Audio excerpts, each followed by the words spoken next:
12 shocking amlodipine side effects your body may be warning you about.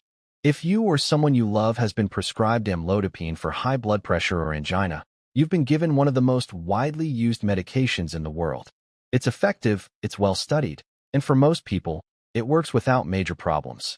But like every drug that reaches inside your body's chemistry, amlodipine has a profile of side effects that every patient deserves to understand fully, not to create anxiety, but to create awareness.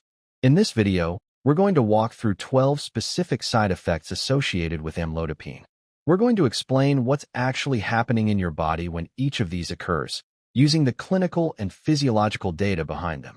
Because understanding the mechanism isn't just intellectually interesting. It helps you recognize symptoms faster, communicate better with your doctor, and make more informed decisions about your care. Stay with us through all 12. Some of these are common and mild.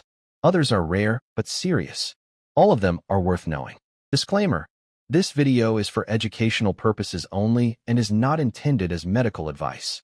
Always consult a qualified healthcare professional before starting, stopping, or changing any medication or treatment. Individual results and side effects may vary. The creator is not responsible for any outcomes related to the use of this information. All information presented has been thoroughly researched and verified. You can find source links in the video description. 1. Dry mouth. You're on amlodipine and you notice something strange. Your mouth feels like sandpaper by mid-afternoon. You keep reaching for your water bottle, but no matter how much you drink, that dry, sticky feeling just won't go away. What you're experiencing has a clinical name, xerostomia, and it's a recognized, though uncommon, side effect of this medication. Amlodipine works by blocking calcium channels in the smooth muscle of blood vessel walls, causing them to relax and widen. But calcium channels aren't only present in your cardiovascular system. They also play a role in how your autonomic nervous system regulates the salivary glands. When amlodipine interferes with this signaling, saliva production can drop, leaving your mouth noticeably parched. What makes this side effect clinically important is not just the discomfort, it's the downstream consequences. Saliva is your mouth's first line of defense. It neutralizes acids produced by bacteria, washes away food particles, and provides antimicrobial proteins that protect your enamel and gums. Without adequate saliva, you become significantly more vulnerable to tooth decay, gum disease, and oral infections like thrush. If you're experiencing this, your dentist needs to know you're on amlodipine. They may recommend prescription-strength fluoride treatments or more frequent cleanings. Staying well hydrated throughout the day helps, but sipping small amounts frequently is more effective than drinking large quantities at once. Breathing through your nose rather than your mouth and avoiding alcohol-based mouthwashes, which are highly desiccating, are also simple steps worth taking immediately. 2. Increased sweating. Imagine stepping into a meeting room that's perfectly air-conditioned and still finding yourself uncomfortably warm, beads of sweat forming on your brow. You haven't exercised. You're not anxious. Your amlodipine prescription may be the culprit behind what's clinically classified as hyperhidrosis, excessive sweating that occurs without the usual physiological triggers. This side effect is classified as rare to uncommon, but when it does occur, it's often closely linked to another vascular side effect: flushing. Both are part of what clinicians describe as a vasomotor response, the body's reaction to the peripheral vasodilation that amlodipine produces as its primary mechanism of action. When blood vessels in the skin dilate, the body can interpret this as a need to dissipate heat, triggering sweat glands even when your core temperature is perfectly normal. The autonomic nervous system, the same network that controls your heart rate, digestion, and yes, dry mouth, governs sweating. Calcium channel activity is a key part of autonomic signaling, and amlodipine's interference with that signaling can create unpredictable peripheral effects. This is why two patients on the same dose can have completely different experiences. One may sweat more, another may have dry skin, and a third may notice nothing at all. Socially and professionally, hyperhidrosis can be distressing. Lightweight, breathable clothing and clinical strength antiperspirants can help manage the symptom day to day. It's worth noting whether the sweating occurs at a specific time relative to your dose. Many extended-release medications cause peak side effects within 2 to 4 hours of ingestion. If the sweating is severe, disruptive, or accompanied by a racing heart, tell your prescriber. These combined symptoms may warrant an electrocardiogram and a review of whether your dosage needs adjustment. 3. Diarrhea. When people discuss calcium channel blockers and the gut, constipation is the side effect that usually comes up, particularly with older drugs like verapamil and diltiazem, which strongly affect gastrointestinal smooth muscle. Amlodipine is a dihydropyridine, meaning it's more selective for vascular smooth muscle, but the GI tract isn't entirely off limits.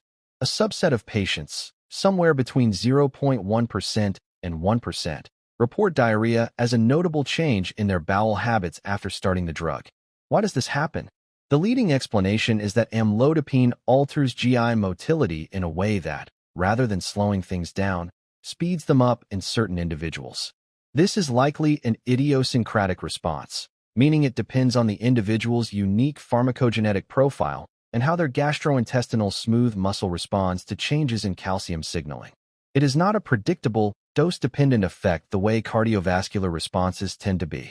There's also the possibility that diarrhea arises secondary to other changes, shifts in gut blood flow, alterations in the microbiome's environment, or even the stress response that sometimes accompanies beginning a new blood pressure medication. Sorting out the exact cause in any individual patient can be genuinely difficult. Practically speaking, if you develop diarrhea within the first few weeks of starting amlodipine, it is worth tracking carefully. When did it start? How frequent is it? Is it watery or formed? And does it improve as your body adjusts to the medication? Many patients find symptoms resolve on their own within 2 to 4 weeks as their gut adapts. If diarrhea is persistent, you risk dehydration and electrolyte imbalances, which in a hypertensive patient also taking diuretics can become a serious compounding problem. Your prescriber can help determine whether this is truly amlodipine-related or whether another cause needs to be ruled out. 4. Tinnitus. Picture lying in bed in complete silence and hearing a persistent, high-pitched ringing that has no external source. It doesn't stop. It's there when you wake up and when you try to fall asleep. For a small number of amlodipine users, less than 1%, this is their reality, and it has a name: tinnitus. Tinnitus is not a disease in itself. It's a symptom, a signal that something in the auditory pathway is misfiring. In the context of amlodipine, the leading hypothesis involves the microcirculation of the inner ear. The cochlea, the snail-shaped structure responsible for converting sound waves into electrical signals, is an extraordinarily vascular organ. It relies on a precise, uninterrupted blood supply through a tiny arterial branch called the labyrinthine artery.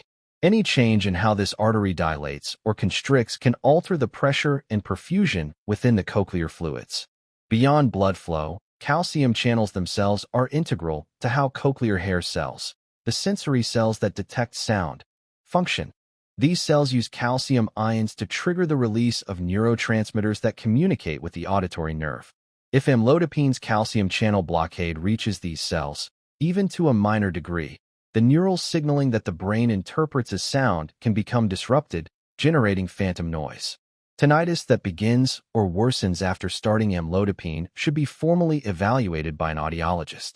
It's important to establish a baseline audiogram, a hearing test, before attributing the symptom definitively to the medication, as many other conditions, including hypertension itself, can cause tinnitus.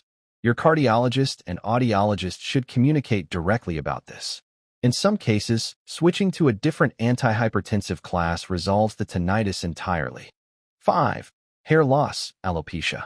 Finding more hair than usual in your shower drain or hairbrush is unsettling at any time. But when it starts happening after beginning a new medication, it raises an immediate question. Is my prescription doing this?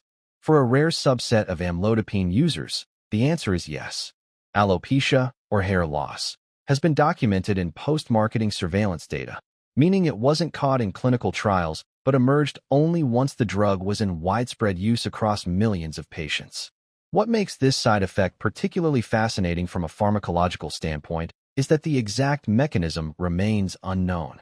Hair follicles are not passive structures. They are metabolically active mini-organs that cycle through distinct phases of growth, regression, and rest. Calcium ions play a documented role in regulating the transition between these phases, particularly at the level of the outer root sheath cells and the dermal papilla, which is the follicle's command center. When calcium channel activity is modulated systemically by a drug like amlodipine, it's plausible that the hair growth cycle can be disrupted. The follicle may be prematurely pushed out of the anagen, or active growth, phase and into the telogen, or resting, phase. When this happens across large numbers of follicles simultaneously, the result is diffuse shedding that typically appears 2 to 3 months after the triggering event, which is why patients often don't immediately connect it to their medication. This type of hair loss, called telogen effluvium, is generally reversible once the offending agent is removed or the body adjusts. Unlike genetic hair loss, the follicles are not destroyed, they're simply dormant. A dermatologist can perform a hair pull test and scalp biopsy to distinguish amlodipine-related shedding from other causes. Discussing this with your prescriber is essential. Switching to a pharmacologically different antihypertensive, if clinically a. 6. Erectile dysfunction. Sexual side effects from blood pressure medications are underreported and underdiscussed, yet they're among the most impactful on a patient's quality of life and medication adherence. Amlodipine lists erectile dysfunction and broader sexual dysfunction in both men and women as uncommon side effects. This means it affects between 0.1% and 1% of users, but given that tens of millions of people take this drug globally, the absolute numbers are significant. The mechanism isn't fully understood, which is itself clinically instructive. Erection is a complex neurovascular event. It requires intact nerve signaling, adequate arterial inflow, and functional venous restriction to maintain engorgement.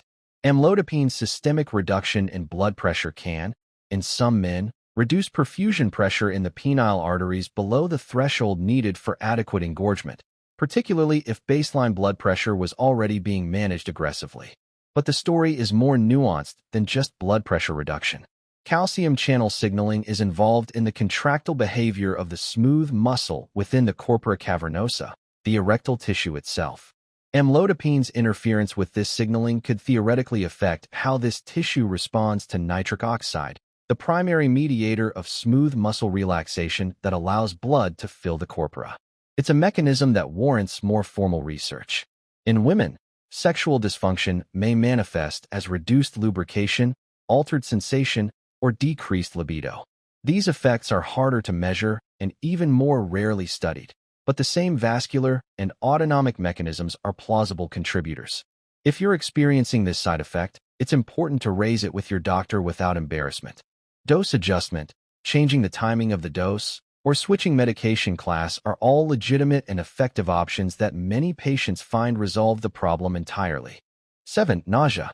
Nausea is one of the more commonly reported amlodipine side effects, affecting approximately 2.9% of patients in clinical trials, compared to 1.9% in the placebo group. That gap of roughly 1 percentage point may sound small, but it represents a clear pharmacological signal that amlodipine itself, not just the psychological experience of taking a new medication, is producing this symptom in a meaningful subset of users. The most likely driver is the drug's effect on gastrointestinal smooth muscle.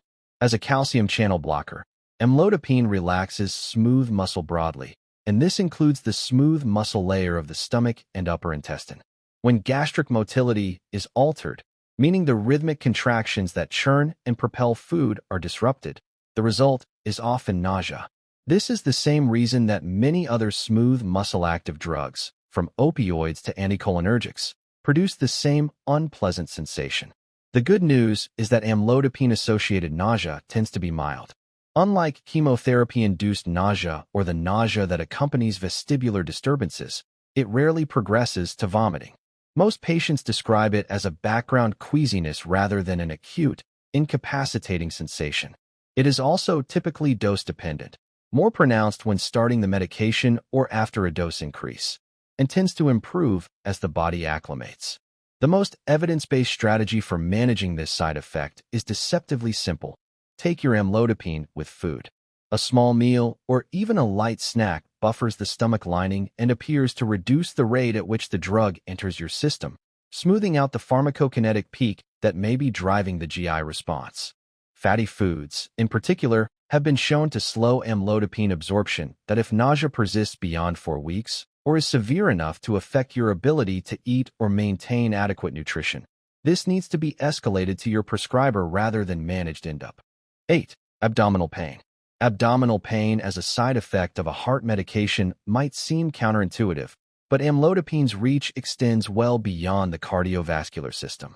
Approximately 1.6% of patients report stomach or abdominal discomfort as an uncommon side effect, and the mechanism is directly tied to how the drug works at the molecular level. The gastrointestinal tract is extensively lined with smooth muscle. From the esophagus through the stomach, small intestine, and colon, smooth muscle contractions are what propel food along, mix it with digestive enzymes, and regulate the timing of absorption. Calcium ions are the trigger for these contractions. When an influx of calcium into smooth muscle cells initiates a contraction, coordinated peristalsis, the wave-like movement of digestion, follows. Amlodipine blocks L-type calcium channels, which are the same subtype found in both cardiac and smooth muscle. In the GI tract, this can cause relaxation of the intestinal smooth muscle that goes beyond what's physiologically useful. The result is altered motility. Food either moves too quickly or too slowly through segments of the gut, and the associated changes in pressure, distension, and secretion produce cramping, bloating, or a dull visceral ache. Amlodipine-related abdominal pain is usually diffuse and crampy, not sharp or localized. Sharp pain, especially with fever, vomiting, or blood, needs urgent medical evaluation, as it may signal another serious condition. For typical mild discomfort, smaller frequent meals and avoiding gas-producing foods may help.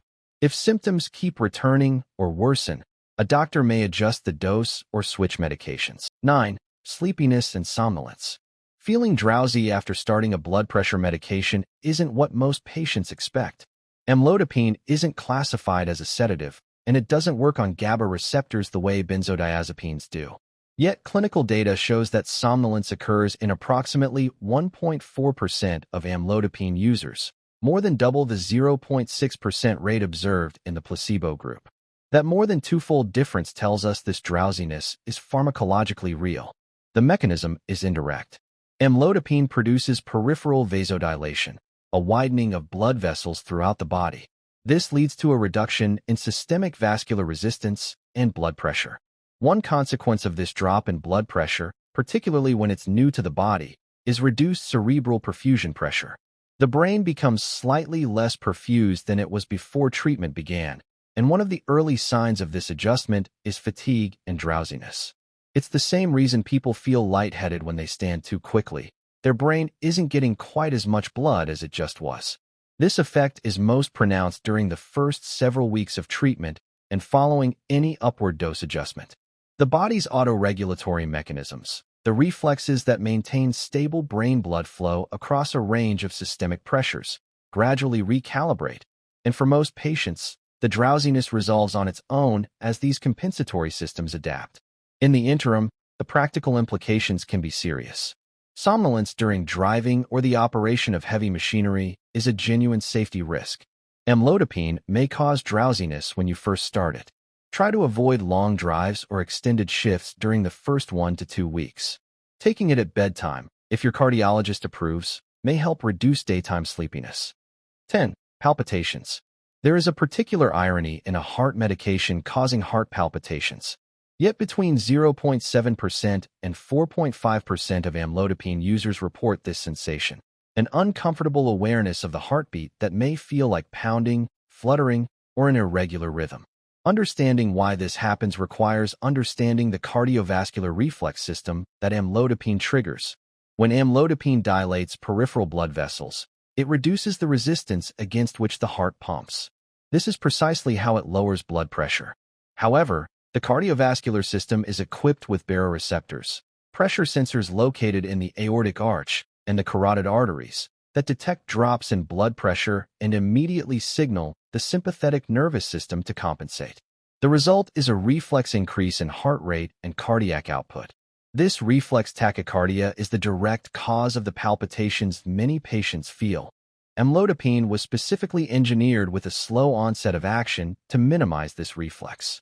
Unlike older, faster-acting calcium channel blockers such as immediate-release nifedipine, which produce dramatic blood pressure drops and corresponding surges in heart rate. Amlodipine's prolonged absorption curve smooths out the hemodynamic changes. But for a subset of patients, particularly those with a highly responsive baroreceptor reflex, even the gradual vasodilation is enough to trigger a compensatory heart rate response that feels subjectively alarming. Clinical data shows palpitations are more common in women taking amlodipine, likely due to differences in heart rate regulation and autonomic sensitivity. This highlights the importance of sex-specific prescribing considerations. Brief, self-resolving palpitations are usually harmless, but if they occur with dizziness, chest pain, or shortness of breath, an ECG is recommended to rule out arrhythmia. 11. Headache. Headache is one of the most frequently reported side effects when starting amlodipine, affecting approximately 7.3% of patients in clinical trials. A remarkable detail in the data, however, is that 7.8% of patients in the placebo group also reported headaches. This narrow difference raises an important question. Is the headache truly caused by the medication, or are headaches simply common in hypertensive populations? The clinical reality is both, but amlodipine does have a specific, mechanistic reason to cause them. Amlodipine's vasodilatory effect is not confined to peripheral arteries. Cerebral blood vessels also express L-type calcium channels, and amlodipine can cause them to dilate. The brain is housed in a rigid skull, which means that even modest increases in cerebral blood volume and vascular pulsatility can stretch the pain-sensitive meningeal and perivascular nerve fibers that surround these vessels. This is the same mechanism behind the headaches triggered by other vasodilators, including nitrates, phosphodiesterase inhibitors, and certain blood pressure medications. The headaches associated with amlodipine initiation are typically described as throbbing or pulsatile, consistent with a vascular origin, and tend to be frontal or bitemporal in location. They're generally not the severe, one-sided headaches of migraine, though patients who already suffer from migraines may find that vasodilatory medications lower their migraine threshold. These headaches are usually temporary and improve within days to a few weeks as the body adjusts. Starting with a low dose of amlodipine and increasing gradually helps reduce them. Paracetamol or ibuprofen can help during this period.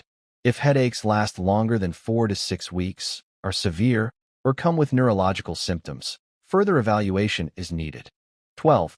Dizziness and lightheadedness. Dizziness is one of the most important side effects because it can increase fall risk, especially in older adults. Although it affects only 1.1% to 3.4% of patients, understanding why it occurs can help prevent serious complications. Orthostatic hypotension is a drop in blood pressure when standing up.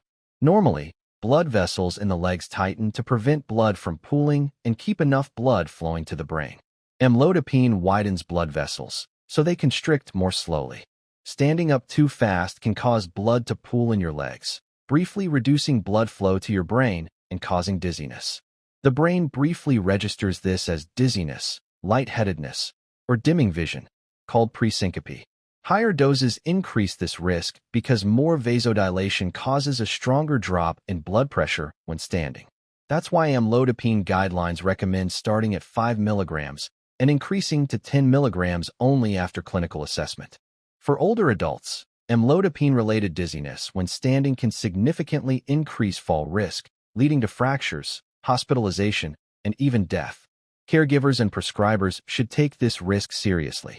Helpful precautions include standing up slowly, pausing before walking, staying hydrated, avoiding long periods of standing in heat, and using support when getting up. These simple steps can greatly reduce falls and fainting episodes. Subscribe to the Human Health YouTube channel for more insights. If you found this content helpful, please like, share, and comment below.